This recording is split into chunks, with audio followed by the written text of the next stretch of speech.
решителен и смел. В трудную минуту не терялся и за слабых постоять умел.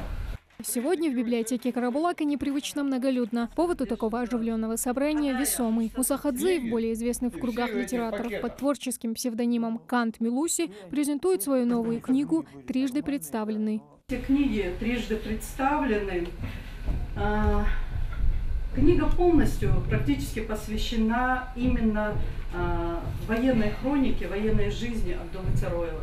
Книга «Трижды представленный» рассказывает об Абдулле Цароеве, о легендарном разведчике, человеке, что называется, без страха и упрека. В своем отряде Абдулла был известен под именем Володя. Он участвовал в боях Великой Отечественной войны с самого ее начала. Командовал ротой в составе батальона, который прикрывал отступление основных сил дивизии под Брестом. Один из активнейших участников партизанского движения в годы Второй мировой. Он был награжден 2 орденами Красной Звезды и орденом Красного Знамени. В 3 классе я прочитал книгу, это было подробно. Потом, чуть позже, уже повзрослев, 2 книгу того же автора «Сильный духом». Там, более подробно в «Сильным духом» описывалась героика партизанской войны в Западной Беларуси и в Западной Украине. Я всегда был настроен на это, но потом, чуть повзрослел, узнал, что начальником разведки этого партизанского отряда был наш ингуш Абдулла Цароев. Идея написать книгу о славном земляке у Мусы Хадзиева возникла давно. На сбор материалов и на само написание книги у писателя ушло порядка полугода. Окончен труд был еще в 2013-м.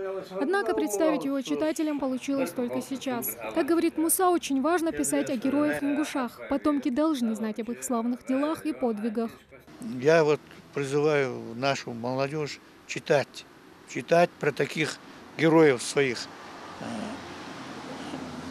В годы войны ушли добровольцами, и по призыву ушли более 8 тысяч ингушских парней. Все они, больше половины остались на полях сражения. Все они достойны такого описания, конкретного, именного. Истории, повествуемые в книгах Канта Милуси, основаны на реальных событиях. Лайсат, трудный путь возрождения, жизнь, борьба и последнее, трижды представленный. Они всегда рассказывают о выдающихся личностях, обычных людях с необычной судьбой. Вероятно, поэтому они так близки читателям. Его книгу не только легко читаешь, она читается и легко, и душевно, порой аж слезы выбивает. Он тему знает очень глубокий специалист. Он даже образцы вооружения бывшего, по своему роду деятельности, может быть, и интересовался в детстве сильно. А он, видимо, глубоко вникает, прежде чем писать начинает. Такие встречи читателей с писателями для библиотеки хорошая традиция. К примеру, Муса Хадзиев презентует свои книги здесь уже в 3-й раз. По словам библиотекаря, его труды давно полюбились всем. Одним из способов пополнения краеведческой литературы в наших библиотеках – это книги, подаренные их авторами. И Муса Хадзиев каждую свою новую книгу дарит и нашей библиотеке, за что хотелось бы сказать ему большое спасибо, пожелать творческих успехов.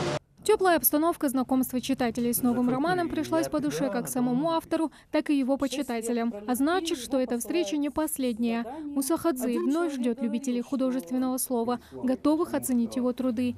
У него еще много книг, которые ждут своего часа. Тамара Хашагульгова, Магомед Белакиев, Новости 24.